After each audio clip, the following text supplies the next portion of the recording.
Ok. Alors, je vous conseille, sans les écritures, c'est difficile. Sans les écritures, si tu as plusieurs Bibles, je laisse 5 minutes vraiment pour l'installation. Ça va prendre, nous, on doit démarrer pour bien 22 heures. Donc, ça va être assez concis, assez rapide, peut-être choquant pour certains, je sais pas. Donc, conseil, si tu as plusieurs Bibles, c'est bon. Si tu as 3 Bibles, c'est une très bonne idée. Donc, tu peux prendre 3 Bibles. Si tu as une Bible tout court, c'est très bien. Là, sincèrement, sans lire, c'est compliqué. Donc, nous allons prendre 3 témoins, et c'est un peu délicat parfois quand c'est affiché là sur Discord.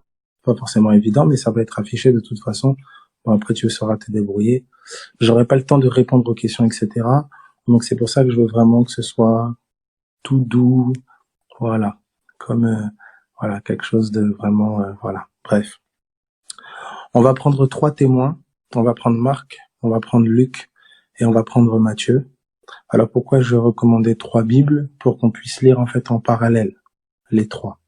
Donc c'est plus facile. Si maintenant tu as une Bible et que tu mets une languette ou je sais pas moi, voilà, et que tu navigues avec les 3, bon c'est bien aussi. Si tu as pas de Bible, c'est bien aussi, hein, mais bon, ça va être un peu plus compliqué. Donc voilà. Donc je laisse le temps. Est-ce que c'est ok pour tout le monde? Mettez des yes si c'est ok. Ou s'il y en a qui doivent aller chercher les Bibles, tenez au courant. S'il y en a qui étaient allongés pieds croisés, avec qui, je sais pas moi.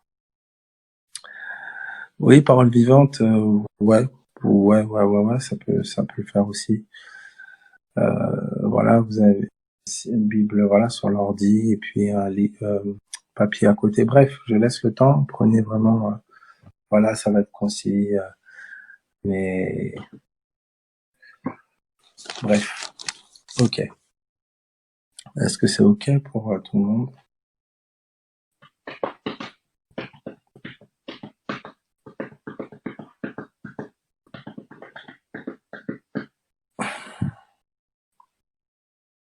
Ok, ok. La même version, c'est très bien, oui. Même version différente, c'est cool. Est-ce que c'est ok pour tout le monde? Alors pour ceux qui ont les 3 Bibles, on aura comme témoin, donc nous aurons Matthieu, Matthieu au chapitre 24, à partir du verset, nous aurons Matthieu au chapitre 24, à partir du verset 1er. Donc Matthieu 24, à partir du verset, on va d'abord commencer par Marc, pardon. Donc on aura Marc au chapitre 13, à partir du verset 1er. Marc 13, 1. Ensuite, nous aurons Matthieu 24, à partir du verset 1er. Matthieu 24, à partir du verset 1er. Et ensuite, nous aurons Luc, chapitre 21, à partir du verset 5. Luc, chapitre 21, à partir du verset 5. Est-ce que c'est ok pour toi? Est-ce que ça va?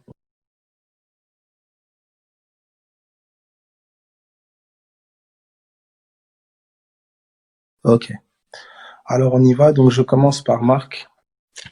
Donc, je vais prendre le témoin Marc. Vraiment, que le Saint-Esprit nous donne de vraiment, voilà. Je prie vraiment que tu sois avec Marc, là, et que bien sûr, tu comprends que c'est une image, hein. Voilà.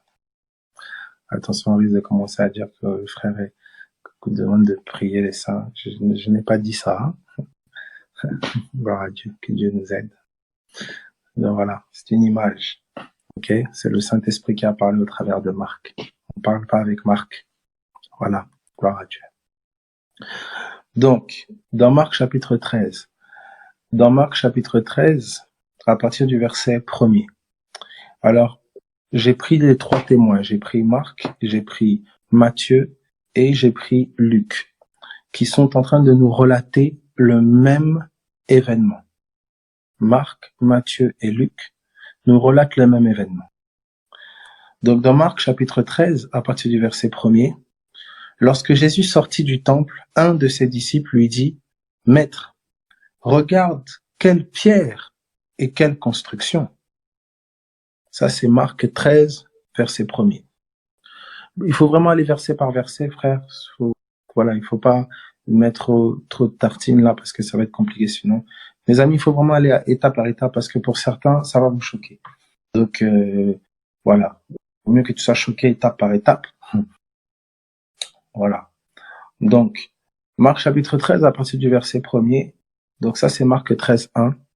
Lorsque Jésus sortit du temple, un de ses disciples lui dit, « Maître, regarde quelle pierre et quelle construction. » Matthieu 24 à partir du verset 1er. Matthieu 24 à partir du verset 1er. Alors, ce que vous pouvez faire aussi, ce qui est intéressant une Bible, c'est que vous pouvez superposer les trois en pliant aussi vos pages très légèrement pour pas abîmer aussi votre... Voilà. Comme ça, vous avez les textes qui se superposent. Est-ce que ça va pour tout le monde?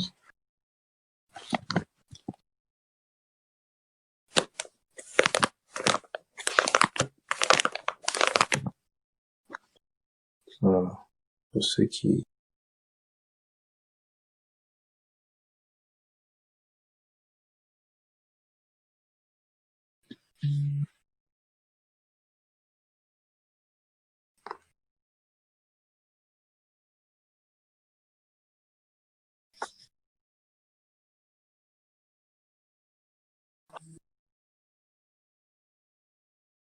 Ok.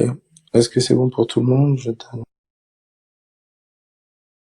Voilà, j'ai un exemple qui va arriver.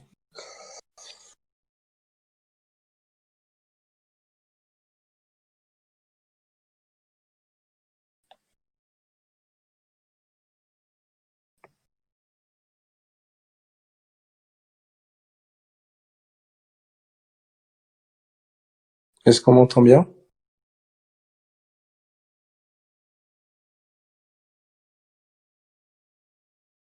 Ok. Donc vous avez vu, j'ai envoyé une photo. Donc vous avez vu la superposition. Donc j'ai plié. Voilà. Donc pour ceux qui n'ont qu'une seule Bible, voilà une petite idée. Voilà. Alors, donc nous avons commencé avec Marc et nous avons lu dans Marc, donc, lorsque Jésus sortit du temple, un de ses disciples lui dit, « Maître, regarde, quelle pierre et quelle construction. » Nous sommes ensuite dans Matthieu 24. Matthieu 24 à partir du verset donc, 1er. Matthieu 24, verset 1er. Comme Jésus s'en allait au sortir du temple, ses disciples s'approchèrent pour lui en faire remarquer les constructions. Donc vous avez vu ici, quel est le détail que vous constatez? Quel est le détail que vous constatez? Dans Marc 13, on nous dit, un de ses disciples, lorsque Jésus sortit du temple, un de ses disciples lui dit, « Maître, regarde quelle pierre et quelle construction. » Matthieu 24, verset 1er, comme Jésus s'en allait au sortir du temple, ses disciples s'approchèrent pour lui en faire remarquer les constructions. Est-ce que ça va pour tout le monde? Vous avez vu que Marc vous dira un de ses disciples. Matthieu vous dira ses disciples. D'accord? C'est vraiment intéressant. C'est bon. Pourquoi? Parce que on voit que ce sont des témoignages qui se complètent. Vous voyez, par exemple, moi je peux vous dire, oui, les enfants de, je sais pas moi, les enfants de Jacqueline n'arrêtent pas de lui faire la remarque que, vous voyez. Mais quelqu'un qui connaît plus en détail la situation saura que c'est l'aîné de Jacqueline qui a tendance à lui faire cette remarque. Vous voyez? Donc, vous voyez comment les témoignages se complètent. D'accord? Est-ce que ça va pour tout le monde? Ok. Alors maintenant, lorsqu'on va dans Matthieu, à partir du verset, dans Luc, Luc chapitre 21 à partir du verset 5. Luc 21 verset 5. Ok. Donc ça dit ceci. Comme quelques-uns parlaient des belles pierres et des offrandes qui faisaient l'ornement du temple, Jésus dit, voilà. D'accord? Donc là, vous voyez que là, il y a un détail qui nous est ajouté. Regardez, quel est le détail qui nous est ajouté dans Luc? Il ne parlait pas seulement des constructions, des belles pierres, mais de quoi encore? Ornement du temple, c'est les constructions, tout ça, décoration. Mais quoi encore? Les offrandes. Voilà, voilà, les offrandes. Ah, qu'on les aime, celles-ci. Hein. Oh Seigneur Dieu, aide-nous. Vous voyez? Alors, déjà, c'est une chose intéressante que de constater que quand les disciples font la remarque par rapport, en fait, la remarque qu'ils font, elle est liée à la beauté de la construction du temple et ses offrandes. Donc ça, c'est déjà intéressant de voir ça. C'est que les disciples ont constaté au maître la beauté de la construction du temple, la décoration, les ornements. Hein, voilà, cette construction, la grandeur, la beauté, la décoration, etc. Et les offrandes. Voilà. Alors, nous pouvons retourner dans Marc et voir la réponse de Jésus. Waouh, vraiment, vous avez raison, c'est magnifique. Oh, waouh, quelle construction. On va encore ajouter des offrandes pour que ça soit plus. Non, c'est pas ce que Jésus a dit. Dans Marc chapitre 13, à partir du verset 2, Jésus lui répondit. Vois-tu ces grandes constructions? Tu vois les grandes constructions que tu trouves spectaculaires, qui t'impressionnent? Tu vois ces grandes constructions? Écoute bien. Il ne restera pas pierre sur pierre qui ne soit renversé. Tout sera renversé. Est-ce que ça va jusque-là? Pour tout le monde. Ça va jusque-là? Ok. Dans Matthieu chapitre 24, à partir du verset 1er, j'évolue de cette manière-là, vous voyez, je navigue parce que chaque témoin complète le témoignage, ce qui fait que ça nous donne une vue en 3D, ça nous donne une vue d'ensemble. Vous voyez? Voilà. Voilà pourquoi tous ceux qui peuvent parfois un peu faire usage de tromperie, hein, ou de ruse. Pour moi, c'est bien, voilà. Avec Matthieu 24, béni soit Dieu parce que on a Luc et on a Marc. Donc voilà. Donc vous allez voir que c'est bon d'avoir plusieurs témoins d'une même scène. Parce que sinon on peut faire dire beaucoup de choses qui n'ont jamais été dites. Donc Matthieu chapitre 24 à partir du verset 2. Mais il leur dit, voyez-vous tout cela? Je vous le dis en vérité, il ne restera pas ici pierre sur pierre qui ne soit renversée. Matthieu dit la même chose ici. On peut aller voir Luc, notre ami Luc, docteur Luc, qui au verset 6 nous dit ceci. Jésus dit,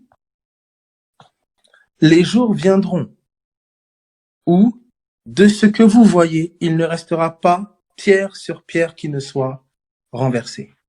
Est-ce que ça va pour tout le monde? Est-ce que tout le monde est en train de voir que nous sommes bien en train d'assister à la même scène? Est-ce que tout le monde le constate bien? D'accord. Donc tout le monde est bien en train de constater que nous sommes en train de lire la même scène, le même événement, sous le regard de 3 témoins. Est-ce que ça va pour tout le monde? Ok. D'accord, très bien. Marc chapitre 13. Marc chapitre 13, à partir du verset 3. Marc 13, 3. Il s'assit sur la montagne des Oliviers en face du temple. Donc Jésus s'assit sur la montagne des Oliviers en face du temple. Et Pierre, Jacques, Jean et André, Pierre, Jacques, Jean et André lui firent en particulier cette question. Pierre, Jacques et André lui firent en particulier cette question. Est-ce que ça va pour tout le monde? Donc on nous dit que Jésus va sur le mont des Oliviers, il s'assoit en face du temple, et on a Pierre, Jacques, Jean et André qui viennent le prendre à part pour lui poser cette question. Vous notez bien, question est au pluriel ou au singulier?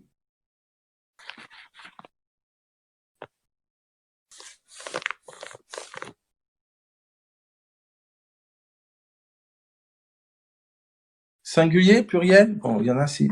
Singulier. Bon, ça c'est, on va risque de dire sur Discord, fait beaucoup de grammaire voilà, singulier, hein, ça c'est la base. Voilà.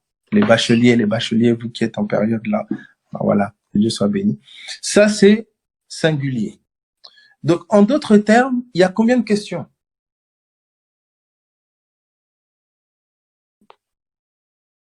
Une. Voilà. Ça déjà, gloire, béni soit Dieu. On peut aller donc, voici la question. Donc, nous sommes dans Marc. Voici la question. Dis-nous, quand cela arrivera-t-il? Alors, quand cela arrivera-t-il, quoi? Je vous pose la question. À quoi font référence les disciples? On l'a lu avec beaucoup de douceur, de tendresse, étape par étape. À quoi les disciples font-ils référence ici? Est-ce que quelqu'un peut répondre, s'il vous plaît?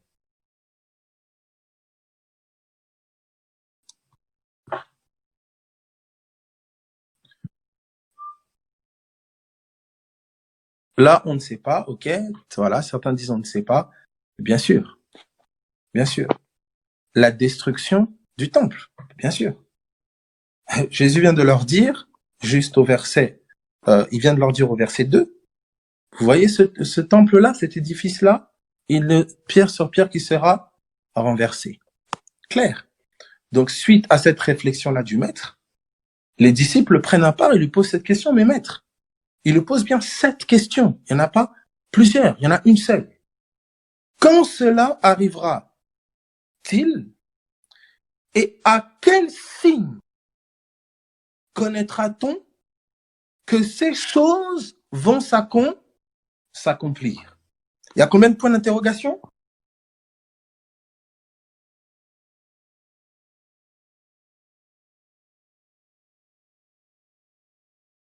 Non, non, non, non, il n'y a pas de points d'interrogation.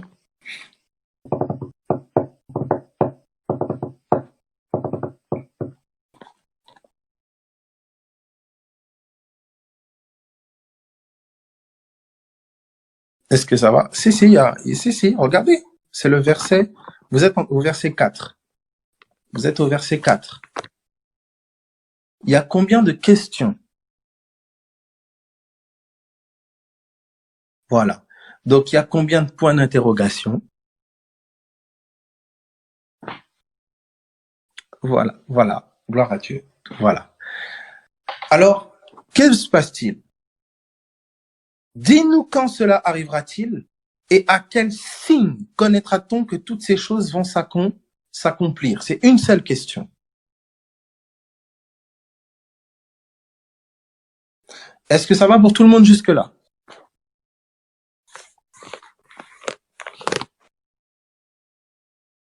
Ok. On peut maintenant prendre Luc. Ça va pour tout le monde? Est-ce que c'est clair? Guillaume, je vois 3 petits points. 3 petits points, ça veut dire quoi? 3 yes? Est-ce que c'est clair? Là, je ne peux pas faire plus lent. Ah, d'accord. Tu vois 2 questions. Ok. Quelles sont les 2 questions que tu vois?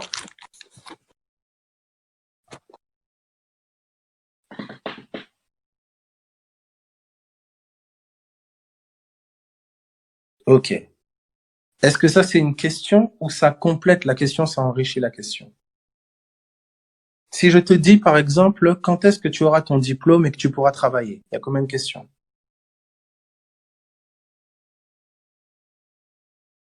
Voilà, exactement. Il y a une seule question. Parce que le jour où tu auras ton diplôme, travailler dans le domaine. C'est tout simplement cela. Est-ce que ça va? Quand est-ce que tu auras ton diplôme? Quand est-ce que tu finiras tes études, que tu auras ton diplôme et que tu pourras enfin commencer à travailler? Le jour où tu auras le jour où tu finis tes études, c'est le jour où tu auras ton diplôme. Le jour où tu auras ton diplôme, c'est le jour où tu pourras commencer à travailler.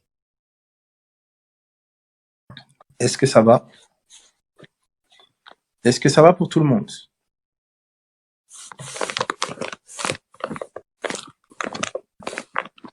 Ça peut pas être plus clair, je pense. Donc, vous avez vu, on est allé lentement, hein. On est allé étape par étape, sans tirer les cheveux, sans quoi que ce soit. Nous avons juste pris le texte dans sa simplicité. Nous avons pris les 3 témoins. Nous voyons que Jésus, au sortir du temple, les disciples lui font remarquer la beauté de la construction du temple. Et que se passe-t-il? Donc, les disciples, émerveillés par la construction du temple, Jésus leur dit que vous voyez ce temple-là, il ne restera pierre sur pierre qui ne soit renversé. Maintenant, les disciples prennent à part et lui font 7 questions. On dit bien 7 questions. On lui dit pas 7 questions. Ils lui posèrent 7 questions. Non. Il lui pose 7 questions. Il y a une question qui est liée à un événement particulier. L'événement que Jésus vient de citer juste au-dessus. vous verrez qu'il ne restera pierre sur pierre qui ne soit renversé. Donc il lui pose cette question, mais maître, quand cela arrivera-t-il et à quel signe connaîtra-t-on que ces choses doivent arriver? Est-ce que vous sentez le contexte ici? Est-ce que ça va pour tout le monde?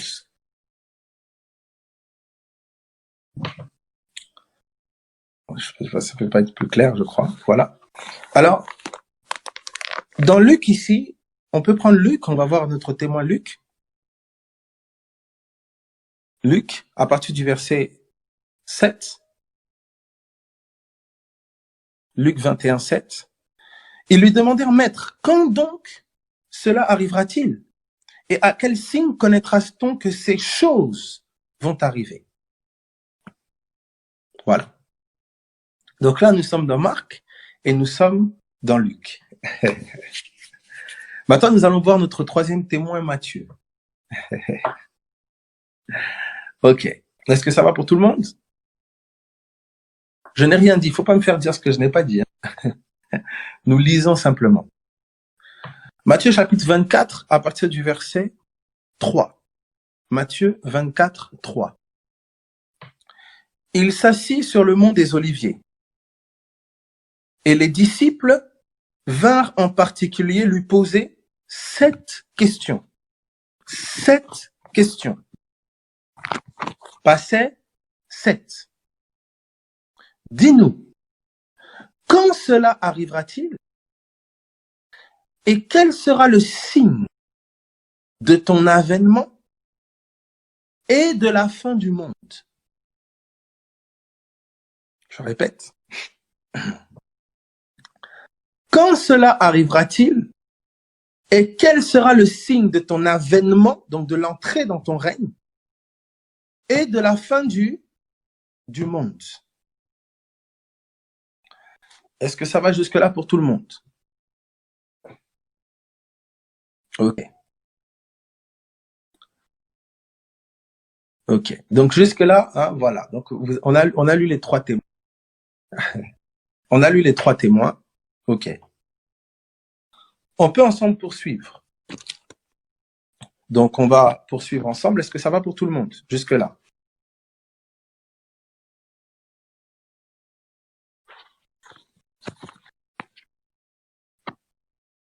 Ok.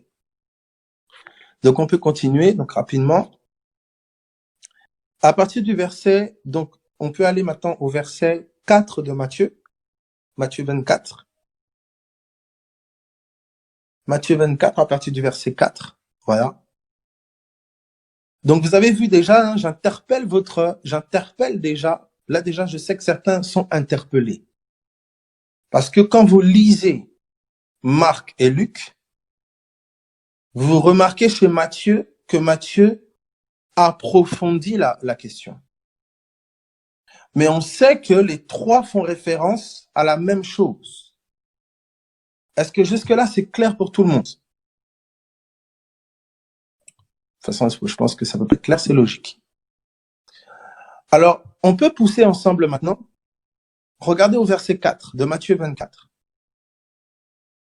Jésus leur répondit, « Prenez garde que personne ne vous séduise. » Marc chapitre 13, à partir du verset 5. Marc 13, 5.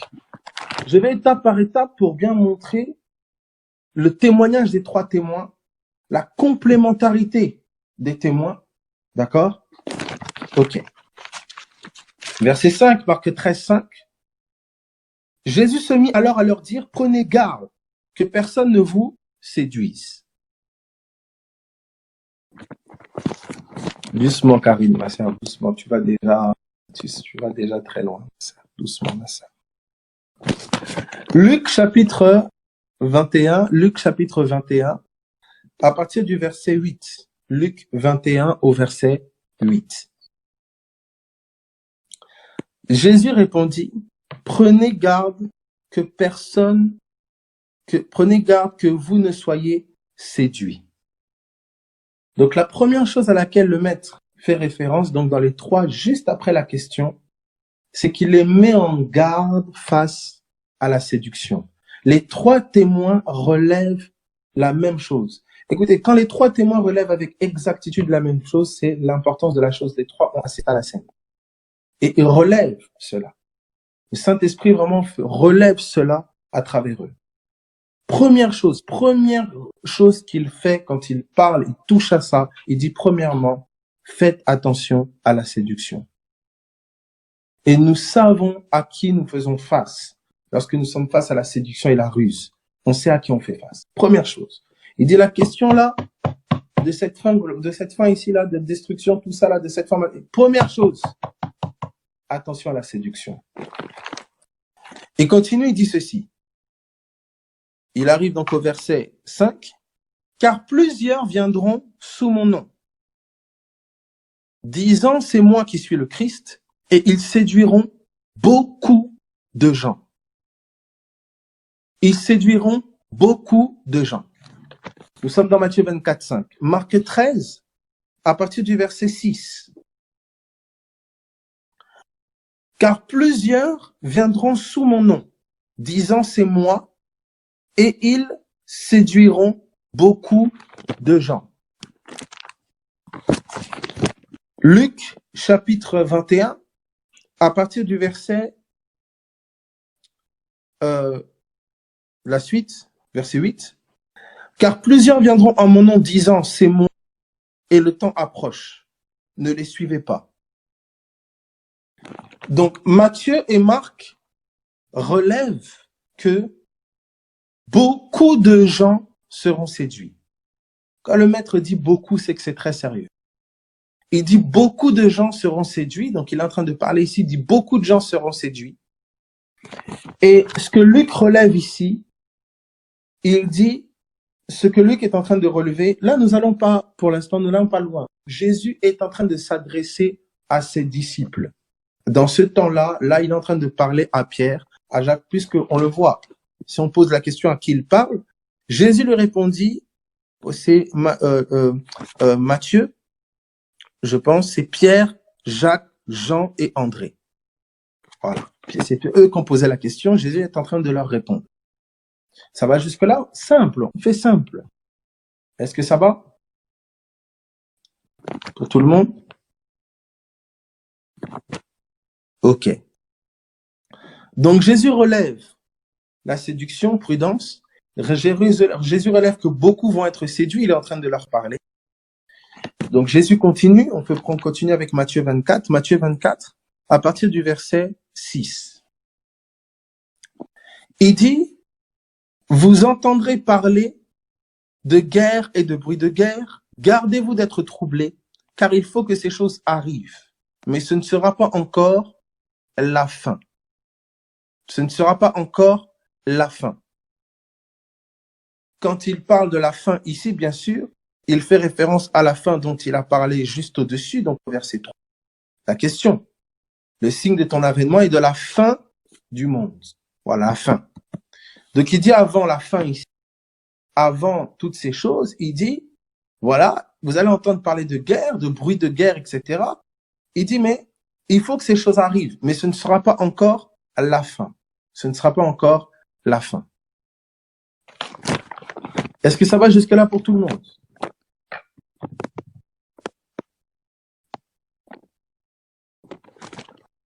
Ok. Ok. Marc chapitre 13, à partir du verset, Marc 13, à partir du verset 7. Marc 13, 7.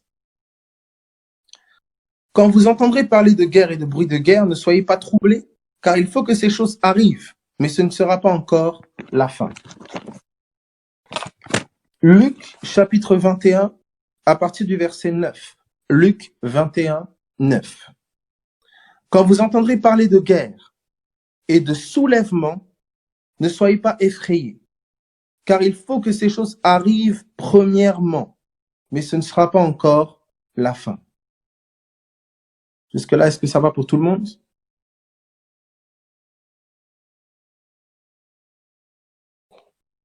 Ok. Donc on peut continuer, on va prendre une série un peu plus longue, comme ça nous fera gagner quand même du temps. Alors regardez maintenant au verset, on peut prendre le verset 7, 8 et 9. d'accord, de Matthieu 24. Donc Matthieu 24, versets 7, 8 et 9. Ok. Une nation s'élèvera contre une nation et un royaume contre un royaume. Il y aura en divers lieux des famines et des tremblements de terre. Tout cela ne sera que le commencement. Tout cela ne sera que le commencement, que le début. Tout cela. Il dit, il y aura des soulèvements. Il y aura, une nation s'élèvera contre une nation, un royaume contre un royaume. Il y aura dans divers lieux des famines, des tremblements de terre. Il dit, tout cela ne sera que le commencement des douleurs. Que le commencement des douleurs. Alors on vous livrera au tourment et on vous fera mourir et vous serez haïs de toutes les nations à cause de mon nom. C'est Matthieu. Marc chapitre 13, du verset 8 au verset 9. 8 à 9. Une nation s'élèvera contre une nation et un royaume contre un royaume. Il y aura des tremblements de terre en divers lieux, il y aura des famines, ce ne sera que le commencement des douleurs. Prenez garde à vous-même, on vous livrera aux tribunaux et vous serez battus de verges. Vous serez battus de verges dans les synagogues. Vous comparaîtrez devant des gouverneurs et devant des rois à cause de moi pour leur servir de témoignage.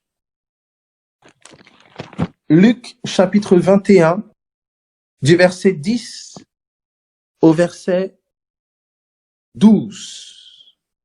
10 à 12. Alors il leur dit, une nation s'élèvera contre une nation et un royaume contre un royaume. Il y aura de grands tremblements de terre et en divers lieux des pestes et des famines. Il y aura des phénomènes terribles et de grands signes dans le ciel. Là, il y a quelque chose que Luc ajoute. Il y aura de grands signes dans le ciel. Mais avant tout cela, on mettra la main sur vous et l'on vous persécutera. On vous livrera aux synagogues, on vous jettera en prison, on vous mènera devant des rois et devant des gouverneurs à cause de mon nom. Est-ce que ça va jusque-là pour tout le monde? Est-ce que c'est clair? Tout le monde voit le parallèle? Tout le monde voit qu'on est en train de lire le même événement, la même situation dans les trois témoins? Est-ce que c'est clair? Ça va pour tout le monde? Écoutez, je pose ça de manière... Nous sommes en train d'aller dans le vif. Là. Il reste 10-15 minutes. Nous sommes en train d'aller dans le vif. Donc là, vous avez bien vu qu'on est tous, chacun à sa ligne. Luc, Matthieu, Marc. Donc, aucun des trois ne fait du hors-piste. Chacun est sur sa ligne et les trois témoignages se complètent. Et vous avez vu que en lisant simplement comme des enfants, nous remarquons que les témoignages de chacun se complètent et qu'ils parlent même du même événement. Est-ce que ça va jusque-là pour tout le monde? D'accord. Alors, je vais arriver maintenant dans Matthieu. Donc, d'accord, donc vous pourrez le faire pour pour gagner du temps, on a peu de temps. Donc, vous pourrez le faire jusqu'à la fin. D'accord, jusqu'à la fin. Donc, maintenant, on va prendre Matthieu 24 à partir du verset 14. Matthieu 24 à partir du verset 14. On prendra Marc 13. Marc 13 à partir du verset... Marc 13 à partir du verset 13. Marc 13 à partir du verset 13. Et on prendra Luc 21 à partir du verset 19. Luc 21 à partir du verset 19. Donc je commence Matthieu 24 à partir du verset 14. Regardez ce qui est dit. Cette bonne nouvelle. Donc Matthieu 24 à partir du verset 13, hein, d'accord? Donc plus haut, verset 13, pas 14, 13. 24, 13. Voilà. Mais celui qui persévérera jusqu'à la fin sera sauvé. Cette bonne nouvelle du royaume sera prêchée dans le monde entier. Dans le monde entier. Pour servir de témoignage à toutes les nations. Alors viendra la fin. Je répète. Mais celui qui persévérera jusqu'à la fin sera sauvé. Cette bonne nouvelle du royaume sera prêchée dans le monde entier pour servir de témoignage à toutes les nations. Alors viendra la fin. Est-ce que ça va jusque-là pour tout le monde? Monde oikoumene. Est-ce que ça va pour tout le monde? Ok. Quand nous allons maintenant dans Marc, même référence, bien sûr, Marc chapitre 13, voilà, il est dit ceci, vous serez haïs de tous à cause de mon nom, mais celui qui persévérera jusqu'à la fin sera sauvé. Mais celui qui persévérera jusqu'à la fin sera sauvé. Et là, Marc, en fait, ne fait pas référence donc à la bonne nouvelle qui doit être prêchée dans le monde entier. Vous voyez? Donc, Matthieu complète Marc. On sait que c'est le même événement puisque Matthieu dit, juste au verset 13, mais celui qui persévérera jusqu'à la fin sera sauvé. D'accord? Et Marc dit, celui qui persévérera jusqu'à la fin sera sauvé. Mais après, il rentre directement dans un autre sujet que le maître va aborder. Et dans Luc chapitre 21, est-ce que c'est clair jusque-là pour tout le monde? Est-ce que ça va? Ok.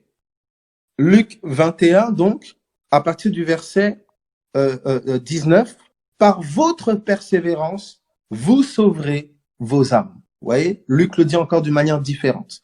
Marc, Matthieu disent, et celui qui persévérera jusqu'à la fin sera sauvé. Et Luc dit, par votre persévérance, vous sauverez vos âmes. Est-ce que ça va jusque-là pour tout le monde? Est-ce que c'est clair? Ok. Maintenant, nous entrons au verset 15. Nous entrons au verset 15. Et au verset 15, vous allez voir que normalement, dans chacune de vos Bibles, vous remarquez que vous rentrez dans un nouveau sujet que le maître aborde. Et regardez ce qui est dit. Donc, dans Matthieu 24, à partir du verset 15. Matthieu 24, verset 15. C'est pourquoi, lorsque vous verrez l'abomination de la désolation, l'abomination qui causera la désolation, dont a parlé le prophète Daniel, établi en lieu saint, que celui qui lit fasse attention. Verset 16. Alors que ceux qui seront en Judée fuient dans les montagnes. Donc ici, Jésus est en train de dire, écoutez, c'est pourquoi, donc suite à tout ce qu'il vient de dire au-dessus, c'est pourquoi je vous dis. Donc tout ce que je vous ai dit au-dessus, comme je vous ai dit ça, il va y avoir toutes ces choses-là. C'est pourquoi je vous dis. C'est pourquoi. Donc ce qu'il est en train de dire là est la conséquence directe de ce qu'il vient de dire au-dessus. Est-ce que jusque-là, ça va pour tout le monde?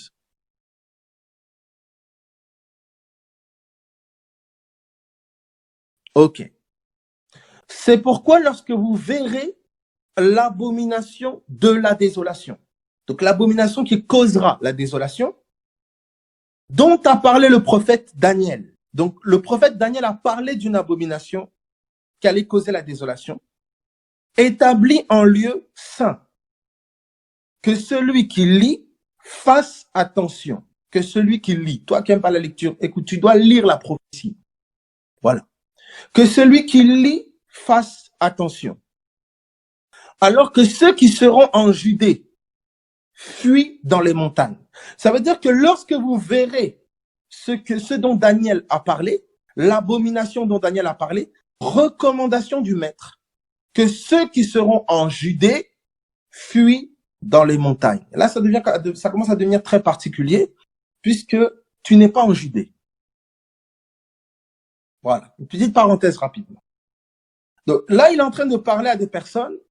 Il dit, alors que ceux qui seront en Judée fuient dans les montagnes. Nous allons voir Marc. Nous allons voir le deuxième témoin, Marc. Deuxième témoin, Marc. À partir du verset 14. Lorsque vous verrez l'abomination de la désolation, établie là où elle ne doit pas être, que celui qui lit fasse attention. Vous avez vu que là, Marc ne dit pas dont a parlé le prophète Daniel. Marc ne fait pas référence au fait que cette abomination, c'est le prophète Daniel qui en a parlé. Vous voyez comment Matthieu complète Marc. Est-ce que tout le monde est en train de voir ça? Est-ce que vous voyez les trois témoins? Oh, j'aimerais que vous puissiez voir Marc, Luc et Matthieu devant vous. Voilà. Alors, regardez maintenant ceci. Marc chapitre 13. Lorsque établie là où elle ne doit pas être, que celui qui lit fasse attention, alors que ceux qui seront en Judée fuient dans les montagnes. Est-ce que ça va? Vous voyez que Marc fait référence à la même chose que Matthieu. Est-ce que ça va pour tout le monde? Voilà. Maintenant, nous allons voir notre ami Luc. Nous allons voir notre ami Luc à partir du verset 20. Donc, c'est le verset qui suit le verset 19, verset 20. OK. Lorsque vous verrez Jérusalem investie par des armées, sachez alors que sa désolation est proche.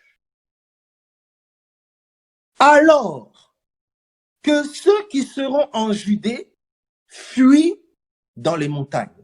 Oh là là, Luc. Aïe, Luc nous précise quelque chose. Est-ce que tout le monde est en train de bien lire?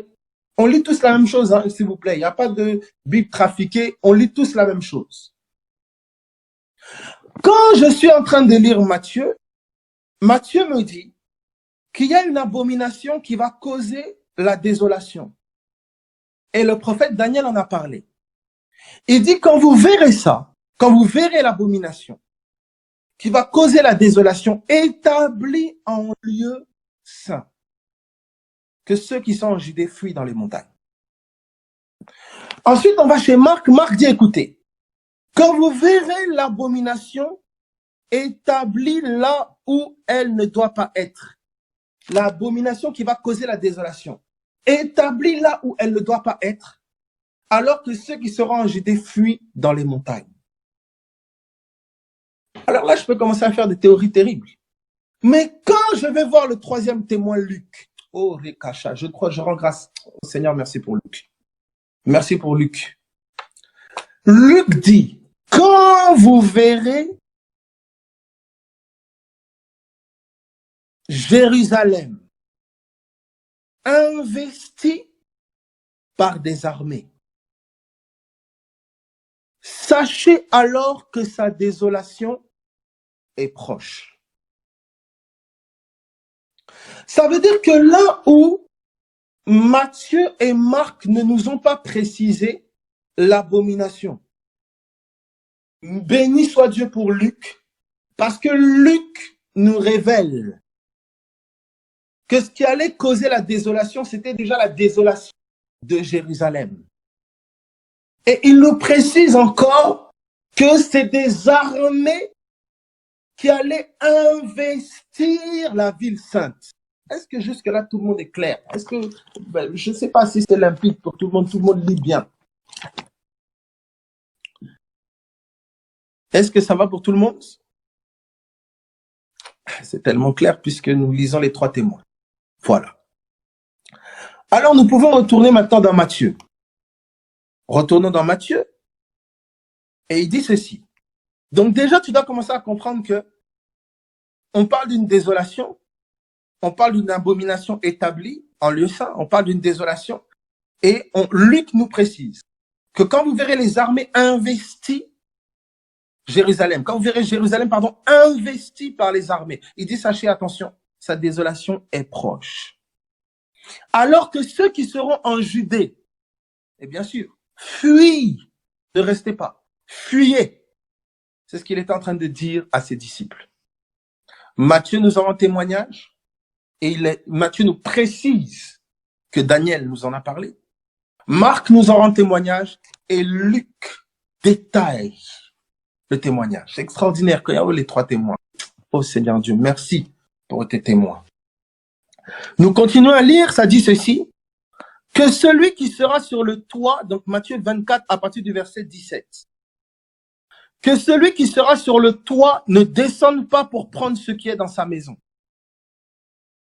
Et que celui qui sera dans les champs ne retourne pas en arrière pour prendre son manteau. Malheur aux femmes qui seront enceintes et à celles qui allaiteront en ces jours-là. Nous pouvons aller dans Marc.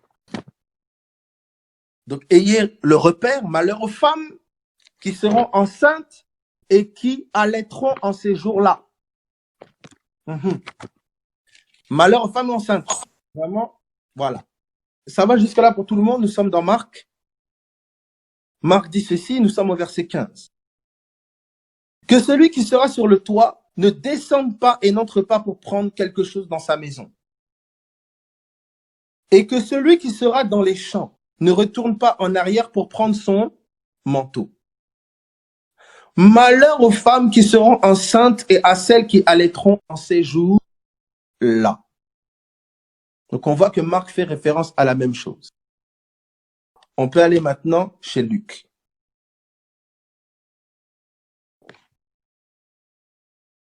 Verset 21. Alors que ceux qui seront en Judée fuient dans les montagnes, ceux qui seront au milieu de Jérusalem en sortent, et que ceux qui seront dans les champs n'entrent pas dans la ville. Ça veut dire que là où Matthieu et Marc nous ont dit que ceux qui seront sur les toits des maisons ne retournent pas dans leur maison, que ceux qui sont dans les champs ne retournent pas en arrière, Luc nous précise les choses. Il dit que ceux qui seront dans Jérusalem en sortent. Et pour ceux qui connaissent les constructions des maisons à Jérusalem, vous pouviez marcher sur les toits. Est-ce que tout le monde sait ça? Est-ce que ça va pour tout le monde? Donc, Monsieur Luc nous précise que les maisons sur les toits et les toits des maisons sur lesquelles il recommande de partir, de ne pas rentrer dans les maisons, dont Matthieu parle et Marc parle. Luc nous précise que ce sont les toits de Jérusalem. Le champ où il ne faut pas retourner en arrière, il ne faut pas retourner, mais fuir. Luc est en train de nous préciser que ceux qui seront dans les champs n'entrent pas dans la ville, ne retournent pas en arrière. Est-ce que ça va jusque-là pour tout le monde? Ok. Maintenant, Luc va nous préciser quelque chose encore au verset 22. Car ce seront des jours de vengeance pour l'accomplissement de tout ce qui est écrit. Là, ça devient terrible ici. Luc nous annonce que ce sera des jours de vengeance. Est-ce que ça va pour tout le monde?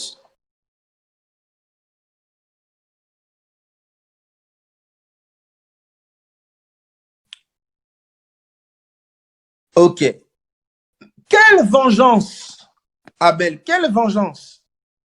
Matthieu, chapitre 23, à partir du verset 37. Matthieu 23, verset 37. Est-ce qu'on peut lire? Je lis. Jérusalem, Jérusalem, qui tue les prophètes et qui lapide ceux qui te sont envoyés. Combien de fois ai-je voulu rassembler tes enfants comme une poule rassemble ses poussins sous ses ailes et vous ne l'avez pas voulu. Ok. Alors, ici, il y a quelque chose de terrible. Je pense que tout le monde est en train de voir avec, je ne sais pas moi, c'est limpide, je ne sais pas comment je peux dire. Luc nous donne la précision par rapport au témoignage et nous précise quelque chose. Il dit, ce sera un jour de vengeance pour l'accomplissement de tout ce qui est écrit. Ce sera un jour de vengeance contre qui, mes amis? C'est ça qu'il est en train de nous préciser ici. Jérusalem. Il va plus loin et dit ceci. Car il y aura une grande détresse dans le pays et de la colère contre ce peuple. Au verset 23, il dit, malheur aux femmes qui seront enceintes et à celles qui allaiteront en ces jours-là. Est-ce que tout le monde se souvient de ça? C'est dans Luc, à partir du verset 21 au verset 23. Luc 21, 23. Est-ce que tout le monde l'a? Malheur aux femmes qui seront enceintes en ces jours-là. Est-ce que ça va? Ok. Alors, on peut prendre Matthieu 24, et je terminerai là-dessus. Matthieu 24, à partir du verset 19. Matthieu 24, 19. Malheur aux femmes qui seront enceintes et à celles qui allaiteront en ces jours-là. Priez pour que votre fuite n'arrive pas en hiver ni un jour de sabbat. Ça veut dire que l'hiver et le sabbat étaient probables. Donc la fuite ici s'adresse à des personnes qui vivaient l'hiver et qui vivaient aussi le sabbat. Il dit priez pour que ça n'arrive pas en hiver ou au jour de sabbat. Et oui, parce que ceux qui sont en Judée sont censés fuir à la montagne. Il continue au verset 21, et c'est là que nous sommes ensemble, c'est sur ça que je terminerai. Car alors la détresse sera si grande, écoutez s'il vous plaît, car alors la détresse sera si grande qu'il n'y en a point eu de pareil depuis le commencement du monde jusqu'à présent, et qu'il n'y en aura jamais. Car alors la détresse sera si grande qu'il n'y en a point eu de pareil depuis le commencement du monde jusqu'à présent, et qu'il n'y en aura jamais. Marc, chapitre 13, à partir du verset 19. Car la détresse en ces jours sera telle qu'il n'y en a point eu de semblable depuis le commencement du monde que Dieu a créé jusqu'à présent, et qu'il n'y en aura jamais. Je répète, car la détresse en ces jours sera telle qu'il n'y en a point eu de semblable depuis le commencement du monde que Dieu a créé jusqu'à présent, et qu'il n'y en aura jamais. Notez le mot détresse, s'il vous plaît. Luc 21, et nous terminons sur cela, à partir du verset, Luc 21, à partir du verset 23. Malheur aux femmes qui seront enceintes et à celles qui allaiteront en ces jours-là. Car il y aura une grande détresse dans le pays et de la colère contre ce peuple. Il y aura malheur aux femmes qui seront enceintes et à celles qui allaiteront en ces jours-là, car il y aura une grande détresse dans le pays, une grande détresse dans le pays et de la colère contre ce peuple. Matthieu 24, 21. Car alors la détresse sera si grande qu'il n'y en a point eu de pareil depuis le commencement du monde jusqu'à présent, et qu'il n'y en aura jamais. Marc 13, 19. Car la détresse en ces jours sera telle qu'il n'y en a point eu de semblable depuis le commencement du monde que Dieu a créé jusqu'à présent. Il y aura une grande détresse dans le pays et de la colère contre ce peuple. C'est étrange, et là je soulèverai vos pensées, et vraiment je soulèverai. Là où Matthieu et Marc ont parlé d'une grande détresse dans le monde, Luc parle d'une grande détresse dans le pays et de la colère contre ce peuple.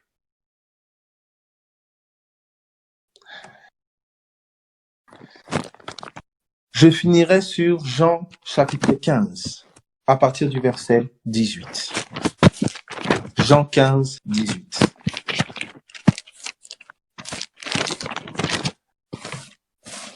Est-ce que ça va jusque-là pour tout le monde?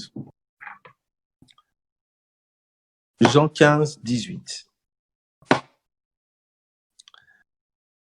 Si le monde est, sachez qu'il m'a haï avant vous. Si vous étiez du monde, le monde aimerait ce qui est à lui. Mais parce que vous n'êtes pas du monde et que je vous ai choisi du milieu du monde, à cause de cela, le monde est. Souvenez-vous de la parole que je vous ai dite, le serviteur n'est pas plus grand que son maître. S'ils m'ont persécuté, ils vous persécuteront aussi. S'ils ont gardé ma parole, ils garderont aussi la vôtre. Mais ils vous feront toutes ces choses à cause de mon nom, parce qu'ils ne connaissent pas celui qui m'a envoyé.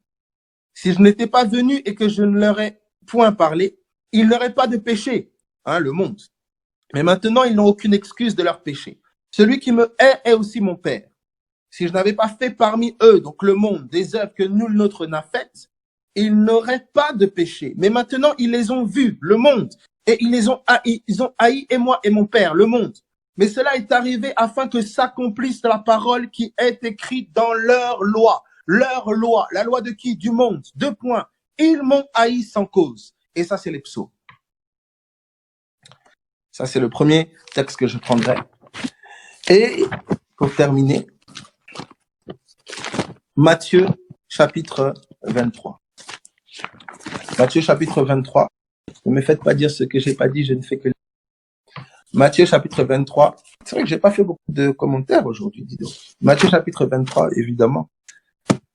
Je sais pas s'il peut y avoir plus clair. Matthieu chapitre 23, à partir du verset, on peut commencer à partir du verset, ok. Matthieu chapitre 23, à partir du verset 33. Matthieu 23, 33. Mais avant ça, nous irons d'abord dans Matthieu 23, 33. Mais avant ça, nous irons d'abord, s'il vous plaît, dans Matthieu 10. Dans Matthieu 10. Est-ce que ça va pour tout le monde? Matthieu 10, à partir du verset 16. Est-ce que ça va pour tout le monde? Matthieu 10, 16. Ok. Voici, je vous envoie comme des brebis au milieu des loups. Soyez donc prudents comme les serpents. Matthieu 10, 16. Et simples comme les colombes. Mettez-vous en garde contre les hommes, car ils vous livreront aux tribunaux et ils vous battront de verges dans leur synagogue. Dans leur synagogue. Ils vous battront de verges. Vous serez menés à cause de moi devant des gouverneurs, devant des rois pour servir de témoignage à eux et aux païens. Mais quand on vous livrera, ne vous inquiétez ni de la manière dont vous parlerez, ni de ce que vous direz. Ce que vous aurez à dire vous sera donné à l'heure même. Car ce n'est pas vous qui parlerez, c'est l'Esprit de votre Père qui parlera en vous. Le frère livrera son frère à la mort, le père son enfant, les enfants, etc., etc.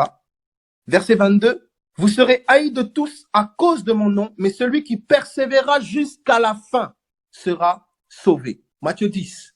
Donc il leur en avait déjà parlé avant Matthieu 24. Continue. Quand on vous persécutera dans une ville, fuyez dans une autre. Je vous le dis en vérité, vous n'aurez pas achevé de parcourir les villes d'Israël. Je vous le dis en vérité, vous n'aurez pas achevé, vous n'aurez pas fini, vous n'aurez pas terminé de parcourir les villes d'Israël, que le Fils de l'homme sera venu. Nous pouvons aller maintenant ensemble dans Matthieu, chapitre 23, à partir du verset 33. Matthieu 23, 33. Serpent, race de vipères, comment échapperez-vous au châtiment de la géhenne? Là, Matthieu 10, il s'adresse à ses disciples. Matthieu 24, il s'adresse aux pharisiens. C'est pourquoi voici, je vous envoie des prophètes, des sages et des scribes. Vous tuerez et crucifierez les uns. Vous battrez de verges les autres dans vos synagogues et vous les persécuterez de ville en ville. Exactement comme il avait annoncé à ses disciples dans Matthieu 10. Afin que retombe sur vous tout le sang innocent répandu sur la terre depuis le sang d'Abel, le juste, jusqu'au sang de Zacharie, fils de Barachi, que vous avez tué entre le temple et l'autel. Donc, Jésus tient responsable ceux qu'il a en face de lui, d'accord? Responsable d'avoir tué même Abel. Oh Seigneur Dieu. Ah, ça va nous faire revoir la mission de la terre. Je fais un petit clin d'œil. Je n'ai rien dit. Et dit ceci, je vous le dis en vérité, tout cela retombera sur cette génération. Jérusalem, Jérusalem, qui tue les prophètes et lapide ceux qui te sont envoyés. Voilà. Donc, j'ai juste mis un peu, voilà, juste mis quelques éléments, quelques petits, s'il vous plaît, réécoutez à tête reposée. Reprenez les passages sans préjugés. Sans préjugés quelconque. Mettez de côté 2 minutes. Ce que vous avez entendu ou quoi que ce soit. Prenez les passages, relisez à tête reposée. Je n'ai pas touché à la terre, je n'ai pas touché au monde. Mais je sais que certains déjà commencent à flairer, que ça sent le pâté. Alors, écoutez, reprenez ces choses-là. Lisez simplement, au moins, écoutez, la compréhension de leur génération est essentielle pour la compréhension de l'histoire de l'Église et notre génération. Alors, s'il vous plaît, reprenez, calmement Matthieu, Marc, Luc, reprenez les 3 témoins. Lisez posément. Voyez le témoignage de ces 3 hommes. Imaginez-vous au tribunal, et puis on met à la cour, à la barre, est appelé Matthieu. Matthieu explique. J'appelle à la barre Marc, tu es juge. C'est une caractéristique, oui, Christ est juge, tu es juge. J'appelle à la barre Luc, et Luc parle. Commence à regarder les 3, s'il te plaît. J'appelle à la barre Jean, Jean parle. Comme il est écrit dans leur loi. Ah bon? Le monde, leur loi, les psaumes. Ok. Reprends s'il te plaît.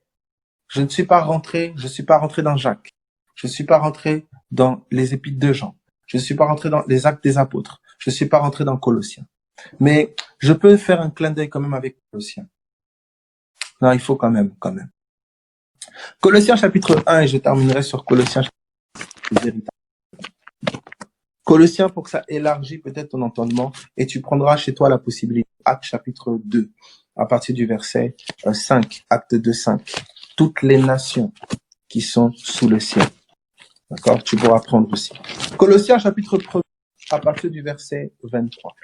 Colossiens 1, 23. Colossiens 1, 23. Ok. Donc Colossiens 1 même à partir du verset 6 d'abord. Donc il parle de Jésus, Colossiens 1, 6. Il est au milieu de vous et dans le monde entier, il porte des fruits et il s'accroît comme c'est aussi le cas parmi vous.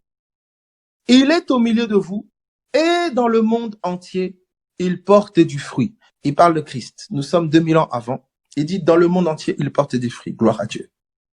Colossiens 1 à partir du verset 23. Colossiens 1, 23. Si du moins vous demeurez fondés et inébranlables dans la foi, sans vous détourner de l'espérance de l'évangile que vous avez entendu et qui a été prêché à toute créature sous le ciel et dont moi, Paul, j'ai été fait ministre. Et qui a été prêché à toute créature sous le ciel, dont moi j'ai été fait ministre. Je prendrai avec vous acte. Je ne vais pas dans le acte 2, vous le prendrez, hein, acte 2 5. Voyageons. Voilà. Acte 2 5 à partir du acte 11 à partir du verset 1er. Acte 11 verset 1er. Acte 11 1er. En ce temps-là, des prophètes descendirent de Jérusalem à Antioche. L'un d'eux, nommé Agabus, se leva et annonça par l'Esprit qu'il y aurait une famine sur toute la terre. Qu'il y aurait une famine sur toute la terre.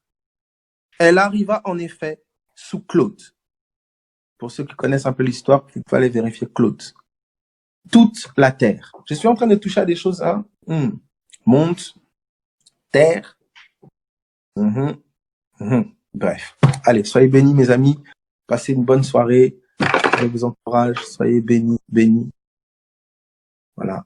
Bon courage à tous. Soyez encouragés et fortifiés. Le Seigneur est avec vous. Au revoir. S'il vous plaît. Reprenez. Ah non, c'est acte 11 à partir du verset 27. C'est acte 11 à partir du verset 27 au verset, voilà. Vous pourrez le mixer avec acte 2, 5 aussi. Toutes les nations qui étaient sous le ciel. Colossiens 1, l'évangile qui a été prêché à toute créature sous le ciel. D'accord?